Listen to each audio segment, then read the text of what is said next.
On behalf of the Association of Justice and Treatment Professionals and the International Association of Treatment Court Professionals, welcome to today's webinar. As we wait for a number of the other attendees to join us, a number of housekeeping matters. Today's webinar is Lived Experience, Series 2. Our keynote speaker is Nikoleta Curcin. And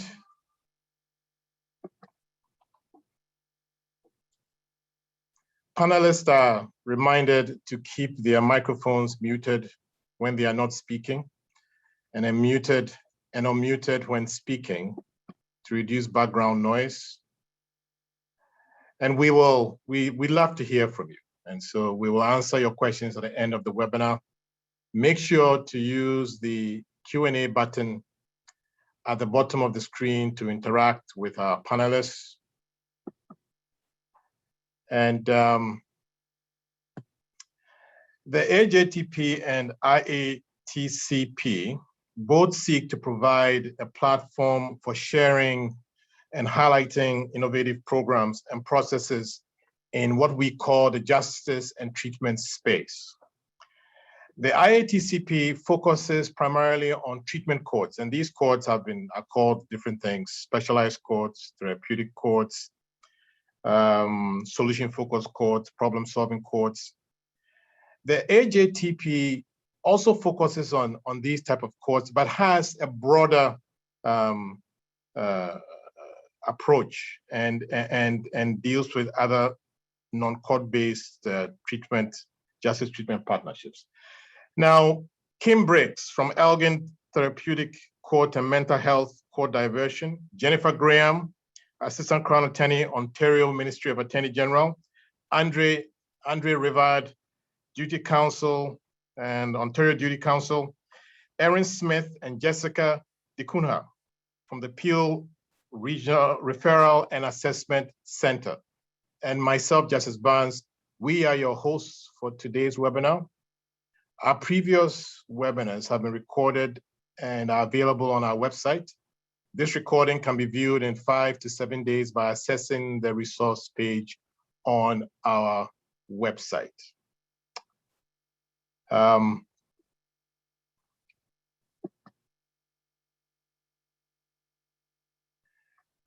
You can stay in touch. We're on Twitter, LinkedIn, and also on a website, just to know what's happening and what's coming your way. And lastly, as I've indicated, this webinar will be available 5 to 7 days from today. And now, I think we are ready to begin. And so I'll hand over to Erin Smith to do the land acknowledgement. Good afternoon, everyone. So we would like to begin by acknowledging the land on which we gather, in which the region of Peel operates. It is part of the treaty lands and territory of the Mississaugas of the Credit. For thousands of years, Indigenous peoples inhabited and cared for this land. In particular, we acknowledge the territory of the Anishinaabeg, Huron-Wendat, Haudenosaunee, and Ojibwe-Chippewa peoples, the land that is home to the Métis, and most recently, the territory of the Mississaugas of the Credit First Nation, who are direct descendants of the Mississaugas of the Credit. We are grateful to have the opportunity to work on this land, and by doing so, give our respect to its first inhabitants. I would like to now pass it over to Jennifer Graham to begin. We are so pleased to have Nikoleta Curcin with us today as part of our Lived Experience series. By way of background, Nikoleta graduated from the University of Toronto in 2012 with an Honors Bachelor of Arts degree in English Literature. She's a consumer survivor and a recent graduate of Toronto's Drug Treatment Court program.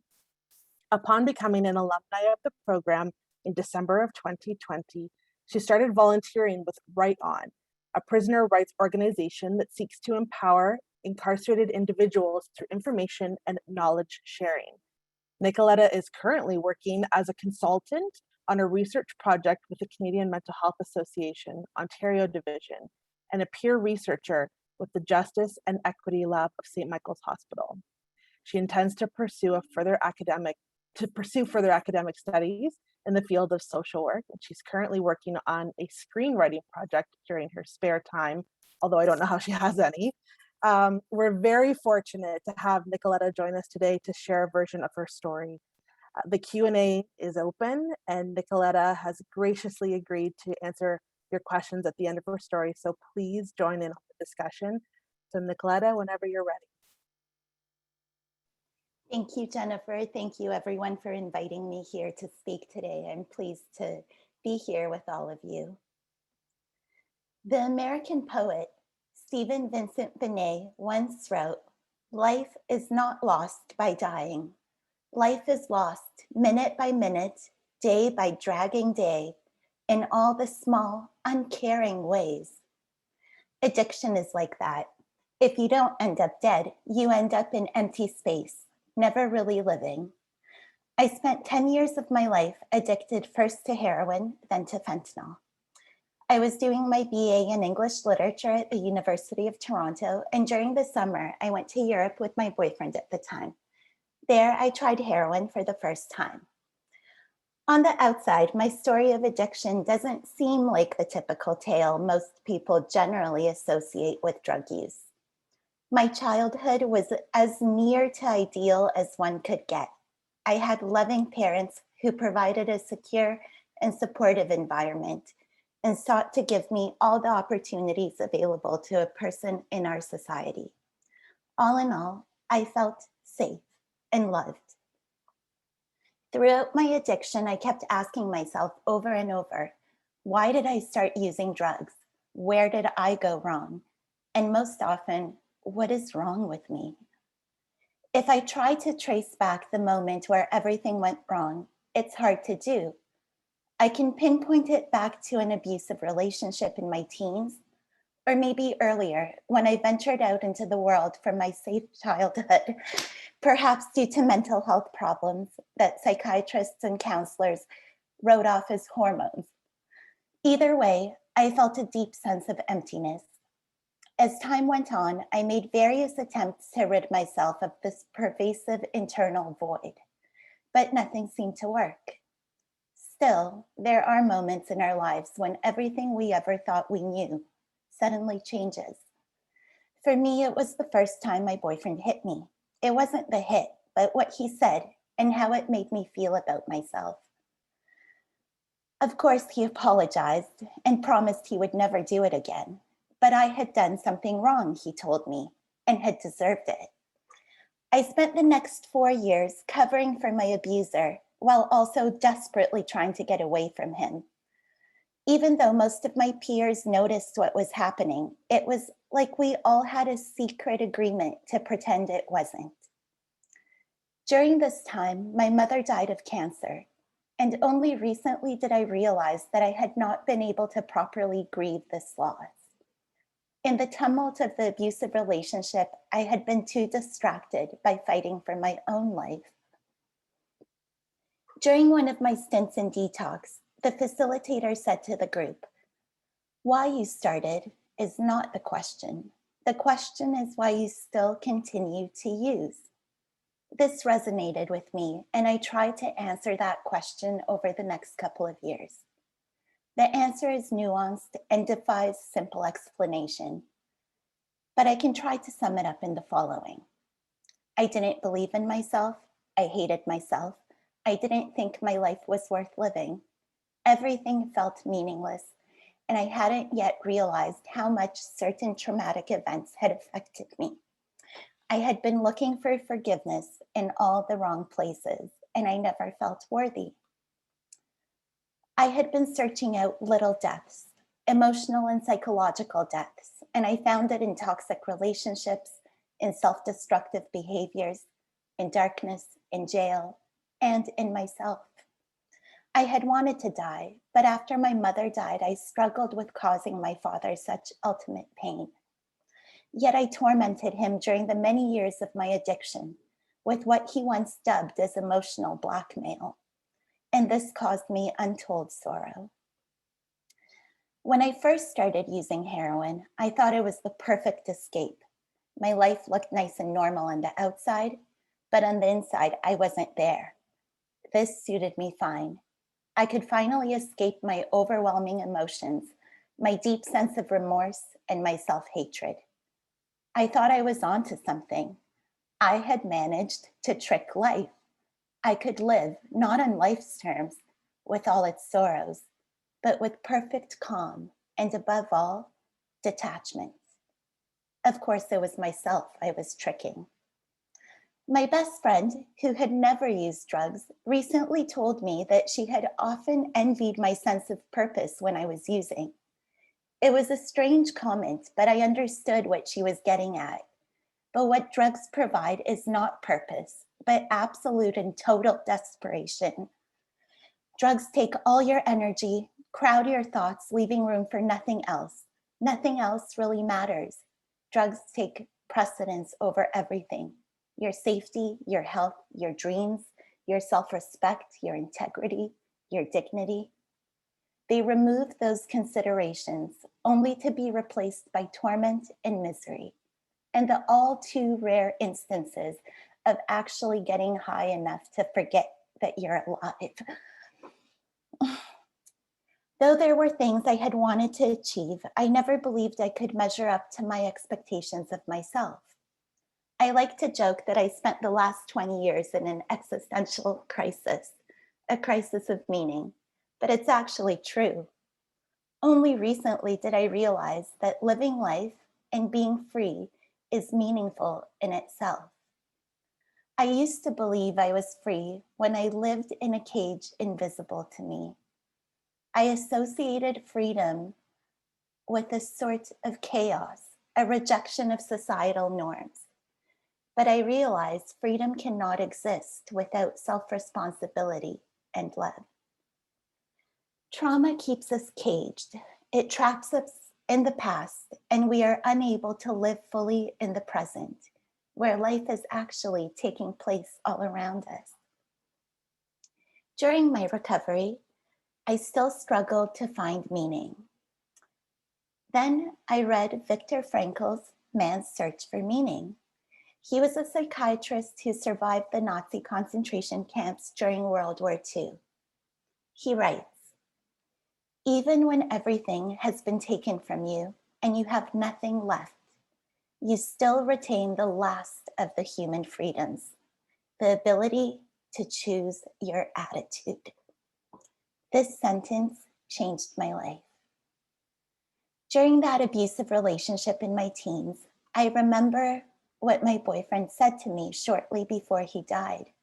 He said, "I hit you because you let me do it." This stayed with me for so many years, and I kept coming back to it. It was so hurtful, but I think the reason it affected me so much was because it was true.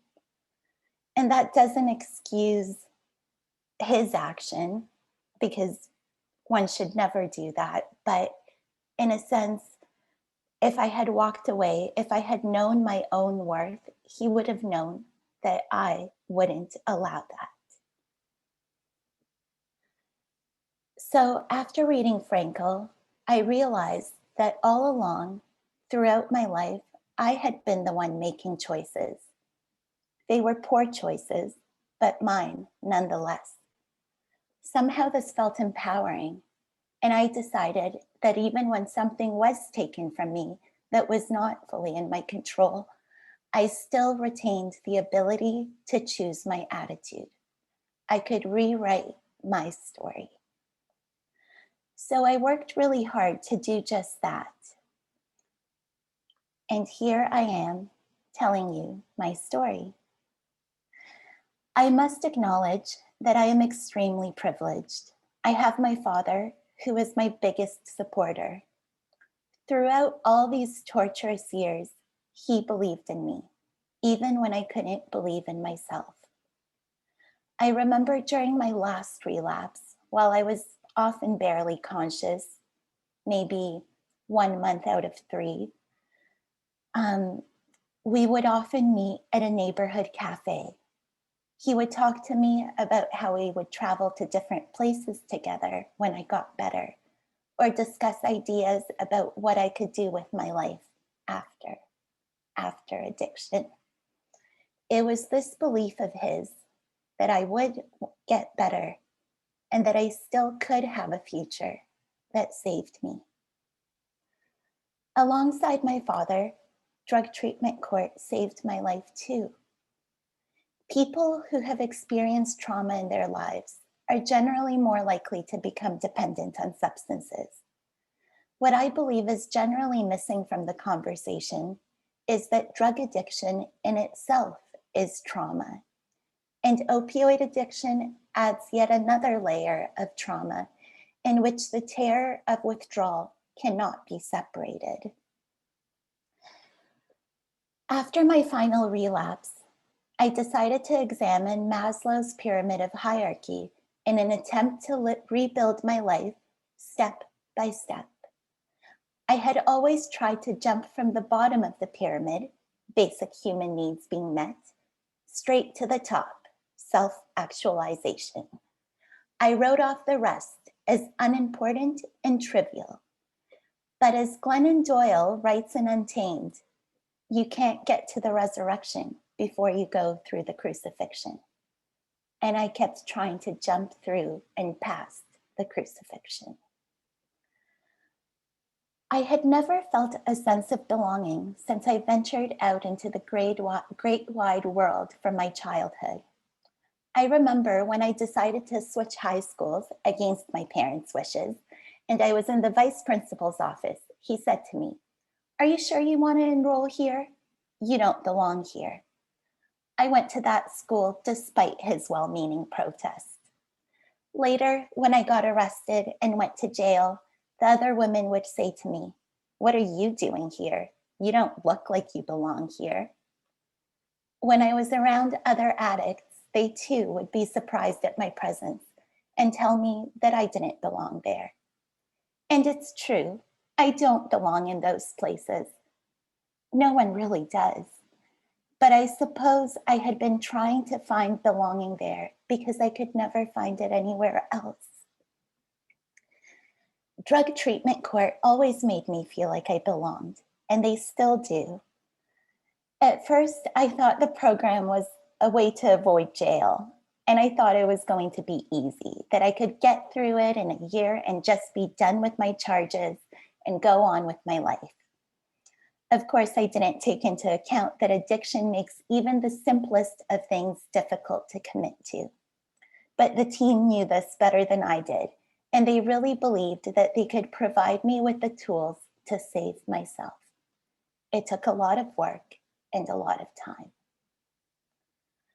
I used to constantly wish that I could go back in time and live my life over again, avoiding all the horrible mistakes I had made. Now, I'm really grateful to have gone through this experience, as it made me who I am now. And I couldn't have done this without the support of drug treatment court. I remember one day during one of my many relapses, when I was sitting in the courtroom and I had a hat pulled down over my head, sitting in my usual place in the very back row, sort of hidden behind a pillar. And as court was starting, the judge, Justice Clark, walked by and he sort of tapped in my head a little and he said, "Hey, there's a whole beautiful world around you and you're not seeing it." And he was right. But I didn't realize this until I was in recovery. I always talked of beauty, of seeking beauty, but I could never really find it except maybe in literature, in art, in nature. But I thought it was a world excluded to me, one that I couldn't really participate in because of all the sorrows that I was carrying. Since my recovery, I've realized that the emotion I feel most is one of bittersweetness. Life is bittersweet. Death is bittersweet. Everything around us is always in transition, and it's temporary. Moments are here and we can't hold on to them. People come and go from our lives. And that I couldn't live with before, I suppose. I think it's human nature to want to hold on to what we have. But the best thing I ever did was let it all go, because it gave me the opportunity to appreciate its preciousness. I remember one of the early drug treatment court women's groups I attended while still in active addiction. Laura, my therapist in the program and the facilitator of the group, was telling us about cognitive behavioral therapy. She said something about examining where our beliefs come from. And at that moment, it hit me that most of the beliefs I had held about myself were ones I had internalized during that abusive relationship. This was shocking to realize. And I spent much of my recovery trying to sort out what I believed and valued with what beliefs and values I had unconsciously internalized during that and other toxic relationships.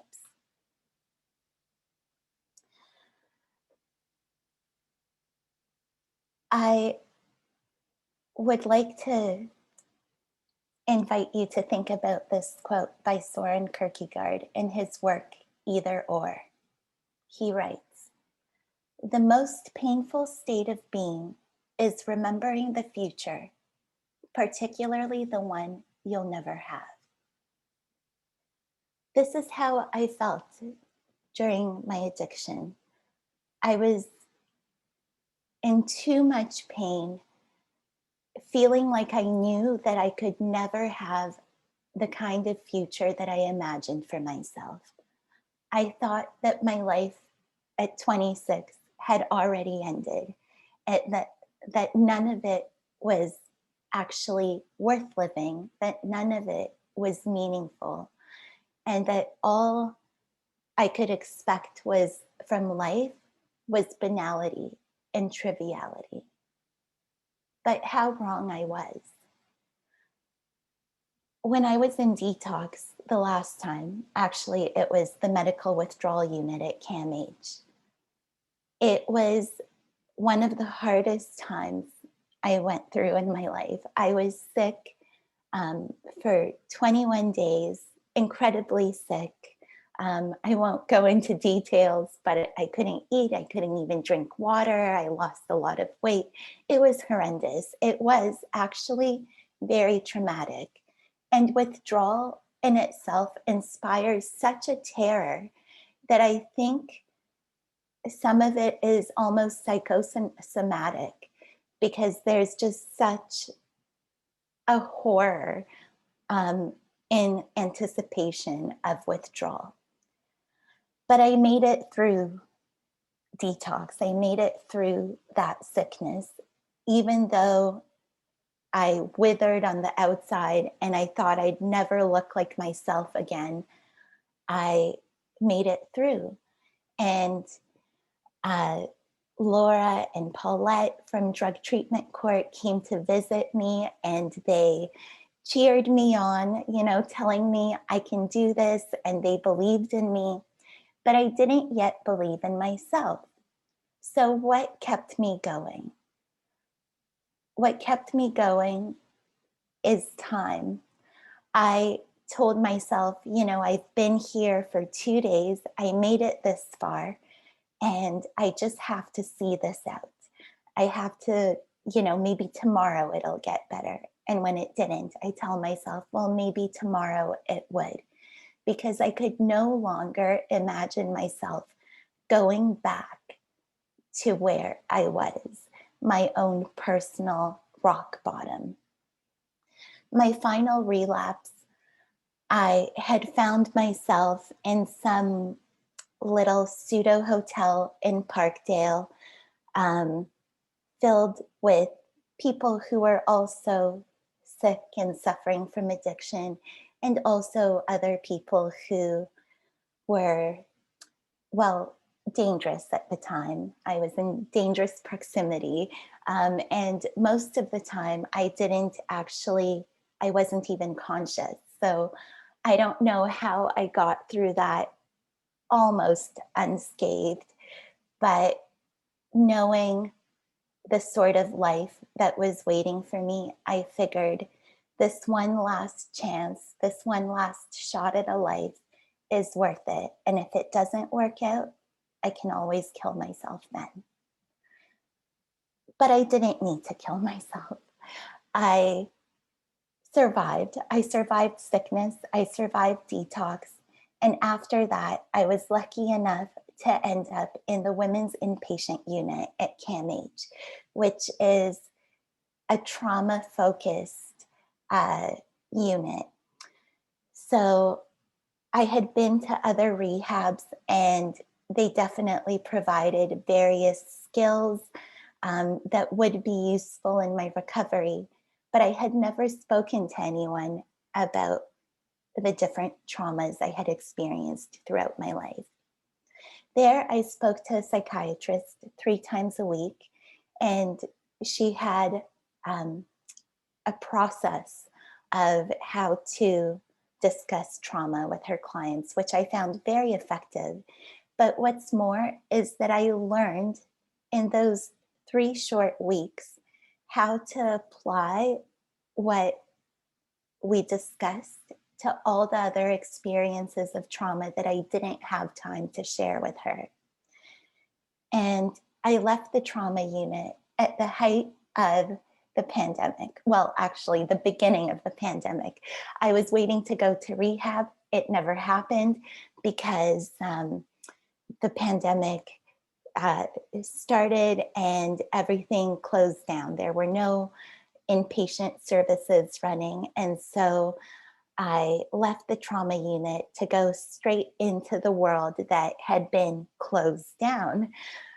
So I found myself in my apartment, and largely, if not completely, on my own, except for phone calls with my father and with the team at Drug Treatment Court.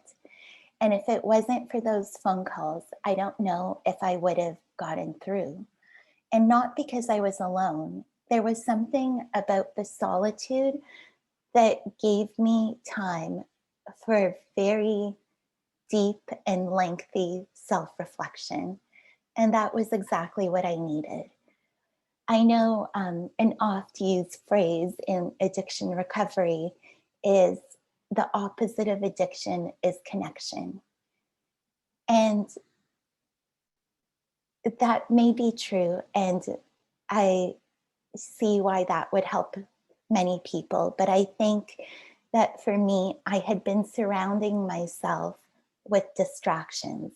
And maybe if I had been allowed out, I would have run into people or maybe even sought out other distractions. And here I was during the pandemic, left to my own devices in my apartment and really my own version of recovery. And it was hard and it was uncomfortable, but I learned to embrace the discomfort. And I had Laura and Sarah and Paulette to guide me through this discomfort. I could call them any day and tell them, this is what I'm going through. What do you think? And one of the things I'm most grateful for is that everyone at Drug Treatment Court that has been along with me on my journey of recovery and therapy, they don't tell me what to do, but they ask the right questions.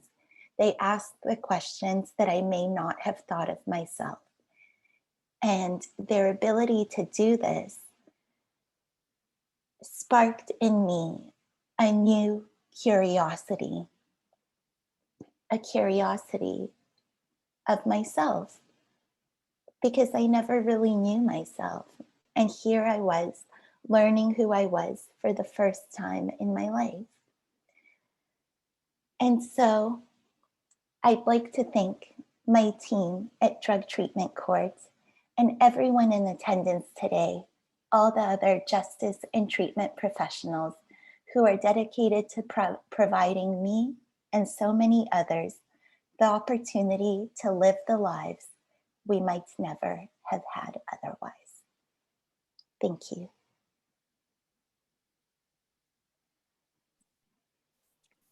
Thank you so much, Nikoleta. We've got a comment that was followed by a question. It's from Justice Renwick, who sits out here in Peel in the Drug Treatment Court. His comment, which I'm sure we all echo, is that thank you so much for sharing your impactful story. And he makes a comment that you're so brave to do so. His question was, do you have any words of caution or yeah, perhaps we'll leave it at caution. Do you have any words of caution for other drug treatment court judges, prosecutors, stakeholders? Like, what are the things that clients want the team to know? Yes. Well, there is a large focus on being trauma informed in these programs and other treatment programs I've been in. But I don't think I'm not sure that everybody realizes how just being in the justice system is a trauma in itself, especially going to jail. That I have to say, I did end up going to jail for a week during one of my relapses. And, you know, I went to drug treatment court and they were trying to like have a safe plan for me to get out. And during that week, it was like the combined trauma of being in jail and being in withdrawal. So it was absolutely horrendous and it really set me back a lot. I do wish, but I know it's simply a wish and it would have been impossible at the time. I kind of think like, oh, well, I spent that week in jail. If only I hadn't used right after, you know, maybe that would have been helpful. But actually I couldn't not have, because for the next month, I simply disassociated. I couldn't feel anything. I just felt more detached than I've ever been in my life. And it was just really a horrendous experience. And I know it's the justice system, and that's one way or another, like people are dealing with having committed a crime where they may or may not have to spend some time in jail. And that is just the way it functions. So I'm not saying, oh, you know, don't send people to jail, although that may be my personal belief, but I know that's not how the system functions. But I would be very weary of like what the client is going through when they're suddenly, you know, maybe forced to stay longer than they might be, and how this can like severely impact mental health and like any progress that might have been made thus far in recovery. So that is like my major caution. And I know maybe that's like a little like biased from like a very subjective stance. And I know as a judge, there are different considerations that one must take in as well as crowns. But I just think that it's really, you know, I would tread lightly and really take everything into consideration, as well as what will be the impact of this act. So a sort of cost benefit analysis, I suppose. Thank you. Okay, we've got, maybe I'll give you, there's a comment from Paulette, and she wanted me to share that you are amazing and she's so very happy for you. I'm gonna move on to a question. You said that the drug treatment court team asked you the right questions. What do you feel these right questions were? That is so hard to answer because it's really subjective. But I think, so I mentioned my father being like, my rock, my biggest supporter, but he's not a trained professional. And so when I would call him, with any sort of overwhelming emotions or things I didn't know how to process, of course, he tries his best to tell me what he thinks will be helpful to me, but he's not a trained therapist. And I think it's really subjective to each individual's story, but simply listening, like actively listening and trying to think about what angles are they not thinking about in reference to themselves or their past or their recovery. So it's really hard to actually pinpoint, to say, okay, these are always the right questions.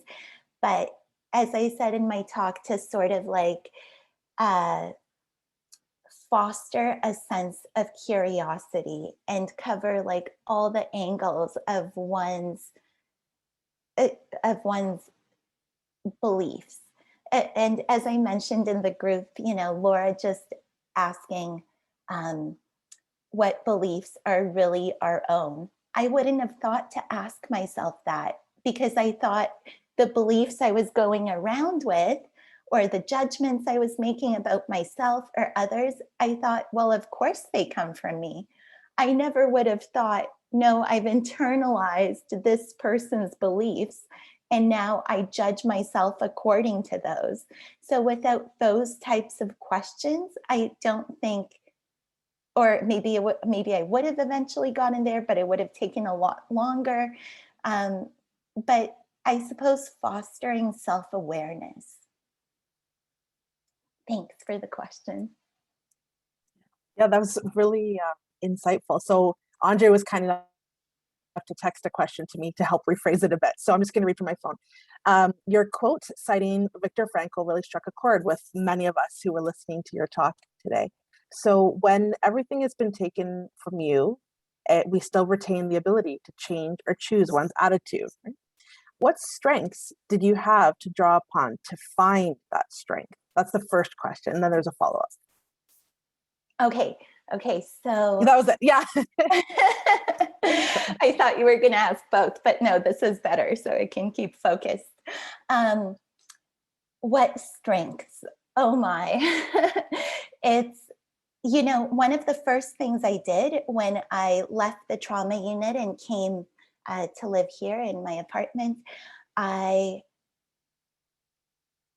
made a list of my values.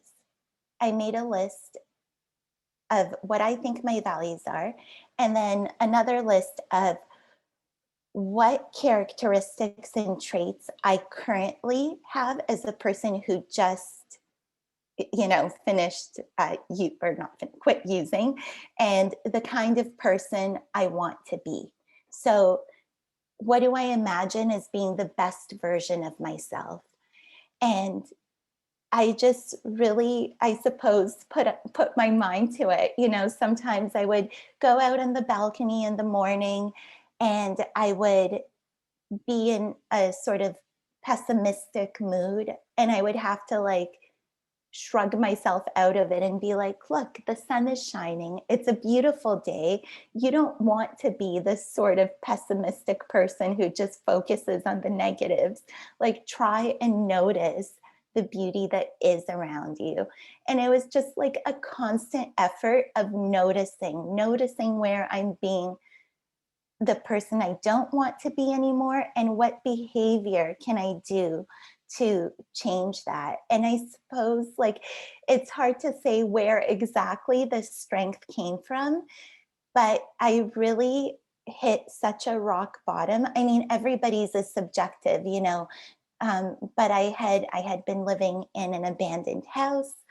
I had been in a very toxic relationship. It wasn't physically abusive, but it was emotionally and psychologically very much like that abusive relationship. It was insane. The commonality between the two just is like, still strikes me as so wild.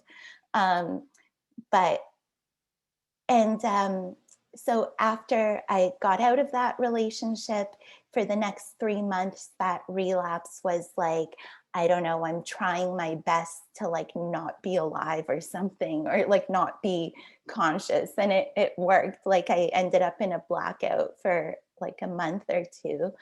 And the little bits of memories that I do remember are just like filled with further trauma.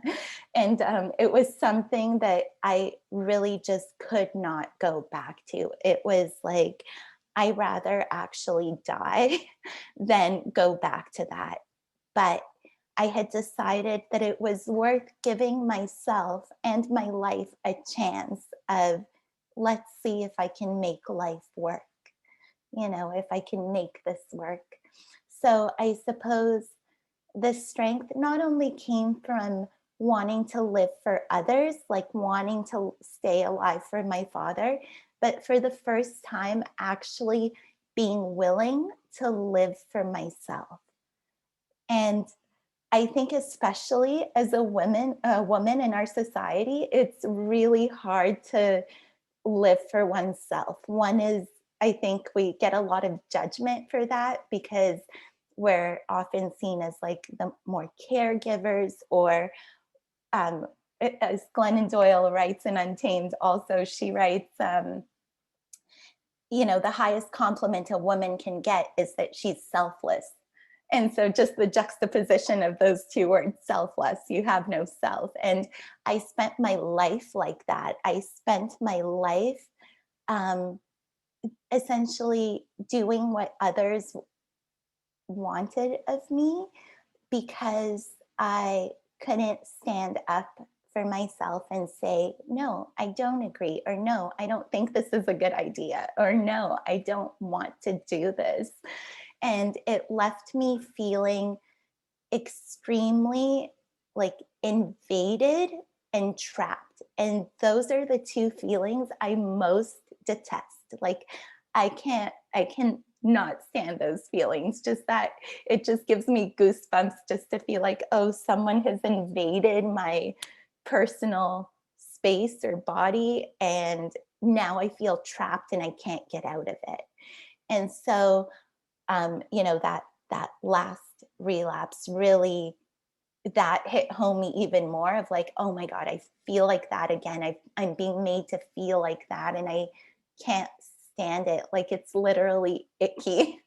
And so I was just like, when I was in recovery, you know, luckily I have a place to live because of my father. So I'm very privileged in that regard. And I had something finally that was like my own, like I had my freedom and my space that nobody could infringe on or take away from me. And I just really, I think the skill I most had to draw upon, even though it was like, you know, very weak, I didn't have this quality, but I was so determined to learn, was to be assertive. To like actually be able to express my own boundaries. And I had never really had a concept of having boundaries, you know, it was like everyone was allowed access to me because I had to seem nice or a good girl or whatever. And I was just like, no, I'm done with that. You know, I am going to protect myself now. So I hope that answers the question. I don't know. Please let me know if it doesn't. It actually answered both questions. Remember how I said there was a follow-up? Yes. So it answered both, which is awesome. Okay, so Amber asks, oh, first of all, she says, thank you so much for sharing your story. And she wanted to know, how are you doing now? And how do you cope when you're feeling overwhelmed, assuming you're feeling overwhelmed at some point? Yeah, I'm doing great. When I went to the medical withdrawal unit, that was in mid-February of 2019. So it's been a while that I've been, you know, not using substances, not in recovery, I suppose might be the term. And I'm really doing great. I have applied for school. I hope I get into the post-degree social work program for September, but if not, I am doing the volunteer work that you mentioned at the beginning, and I'm doing 2 research jobs. So one is a research consultant with the Canadian Mental Health Association, where we're actually looking at cannabis impact in drug treatment courts in Ontario. So it's really like up my alley. And the second one at St. Michael's Hospital, it's how people have been affected during COVID and being released from custody during COVID, like what services were not being met and what their experience of that was. So those things are really keeping me going, you know, but before I could even fathom having a regular job, I had to, like, you know, learn to have the tools to really, I don't know, live life on life's terms, and like have that constant duality of like acceptance and change at the same time, like accepting where you are now, but at the same time wanting to change. And it's like a really difficult sort of dance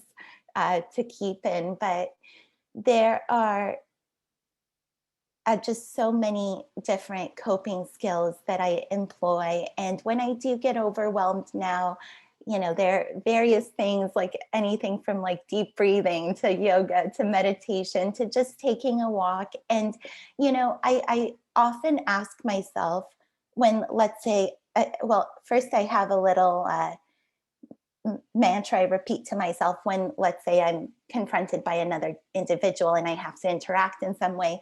I tell myself, respond, don't react.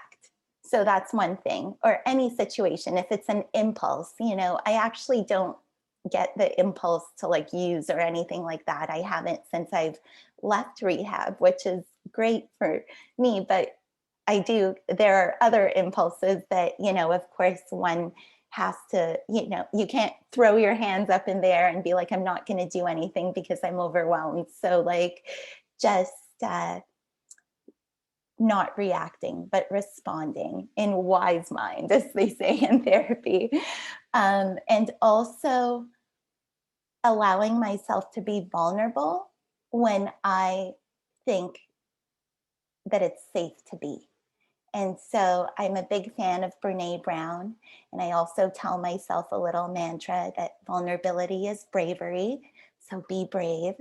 And so here I am trying to be brave with all of you. And thank you for welcoming me here. And, but I also ask myself, like, does this thing that is either overwhelming or getting to me in some way, does it matter in the grand scheme of things? And I think, as I said in my presentation, I've recognized the transience of existence, that nothing is really solid. And it really makes you reconsider your values.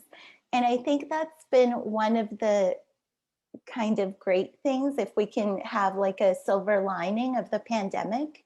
I think that's one of the silver linings, that people have had the time and the opportunity to sit with themselves through the discomfort and really think about, what do I value and what is important in life? And I think that we're seeing this shift in society a little bit. I experience it through the kindness of strangers. And, you know, I think that's another one of my coping skills, is to just try and be kind. You know, some other things really don't matter as much. Like, it doesn't matter if I'm going to be 5 minutes late to an appointment because I chose to help, you know, a man in a wheelchair get to his appointment first, you know, little things like that. So I just think, you know, really fostering kindness amongst each other is what keeps me going. Thank you. That's yeah, I find that the pandemic has really shifted a lot of our focus to what, as you say, is really important. Not restructuring, but reevaluating our values, and hopefully that's something we all take with us moving forward, and it's not just temporary. I just want to. I have a really. I mean, all the questions are important, but there's a question I really want to get to. But I do want to say, in the event that we run out of time for the other questions that are here, for those people who have asked, we'll pass the questions on to Nikoleta, and if she's comfortable answering them, then we'll get the answers back to you. So we're keeping track of them for the people who we don't get to. But the one question I really want to get to is from Phil. And he writes, and I'm just going to read it because I think it's really powerful. I could wholeheartedly relate to so much of your story. My time in Hamilton DTC has been an up and downhill battle. A recent short-lived relapse was preceded by a longer-term sobriety. When things start to go well in my sobriety, I self-sabotage. I'm really trying to correct this behavior, but I'm curious if there's any tips you can provide for correcting self-sabotaging behaviors. Yeah, you know, I've had like self-destructive tendencies for like a very long time. And for me personally, I found that I often romanticized these depths, and I really had to change my perspective and change my attitude toward how I see them. But also, I think it's so important to know your worth, know that like you as a human being, just by being here on earth and being alive, are worthy. And that was really hard for me to accept, because I could accept it for everyone else except myself. For myself, I wasn't worthy unless I, produced a genius magnum opus that was like, on the heights of like Baudelaire and T.S. Eliot. And if I didn't do that, well, I was just like a trivial person that wasn't worthy of life. And various other like little, I was looking for worth, and I was looking for validation from other people. I wanted them to let me know that I was worthy, but I was also looking at it from the wrong people that I think I really knew wouldn't be giving me validation, but quite the opposite. And one of my biggest hurdles was that throughout my life, I had been looking for forgiveness. And I think the reason I was looking for forgiveness is because when my mother was dying of cancer, I wasn't really present. I was not a good teenager. I was a great child, and all of a sudden, I don't know what happened to me. Perhaps it was, mental illness, personality disorder, but nobody had diagnosed me. And so nobody knew what was going on with me. And I just acted like a monster to my mother, who then died of cancer. And so I had to live with this regret, and I could not forgive myself. And so I was looking to all these toxic relationships for someone to tell me that like, you're a good girl and I forgive you. But of course that was never, not only not possible, but it wouldn't heal the wound. And so in my recovery, I realized that I'm the one who hasn't forgiven myself. And that's what I have to do. And of course, it was hard because I held on to this remorse for 18 years. And I just couldn't, I didn't even want to forgive myself because I thought, oh, I'm not worthy of it. But once I did, I felt like, I too was a worthy human being, just by the fact that I'm here and I'm alive and I'm a good person. And I try to be a good person. So, and I think like judgments and good or bad are like very subjective. So no one can say, oh, you're a good person, you're a bad person. You know, it's really subjective. Like, we all make mistakes. So it doesn't, labeling yourself is really just self-destructive. And so I, just on a very practical note to respond to that, I asked myself certain questions, like thinking about my inner critic, about how I talk to myself so negatively and how I judge myself. I answered a series of questions on paper, like, what do I think are the responsibilities of my inner critic? What does my inner critic do for me, both positive and negative? And finally, after like all these sorts of questions, I said, you know, does this inner critic still serve me in my life? And I realized, no, it does not serve me to be so judgmental to myself. So I think even though at the time when I was thinking about like self-compassion, it seemed kind of cheesy to me, like I couldn't tell myself things I didn't believe about myself. But I think being honest with yourself and trying to work up like a practice of self-compassion and non-judgmentalness has been so valuable for me. And also just focusing on making the next right decision for you. Those moments when I wanted to self-destruct and throw my arms up and just go out into the street and like go wild and forget I'm alive, just doing the next right thing. What would the best version of myself do right now? And it's usually the hard thing, not the easy thing. It's, you know, easy to self-destruct, although torturous and sorrowful, but easy. But the hard thing is to stay on track and know that you are worthy. So I hope that helps. And if there's anything else I can answer, I'd be happy to, either written or spoken after this webinar finishes. So thank you so much to everyone who's been here. Thank you. Thank you, Nikoleta. You've left me basically speechless, which is difficult to do on some occasions. You know, you've mentioned Glennon Doyle a few times throughout your talk, and I think we all know what she says, which is you can do hard things. And we're all kind of walking through that right now. And you're a true testament of what that looks like. And your ability to be vulnerable with us today is exceptional. And we've really been able to see how you've been able to work through your self-worth, which is incredible. You are such a bright light, and we are so grateful to have you. And I'm just going to leave it there. It's been a wonderful webinar. Thank you so very much on behalf of our team and everybody who's been watching. Thank you. Thank you all. Take care.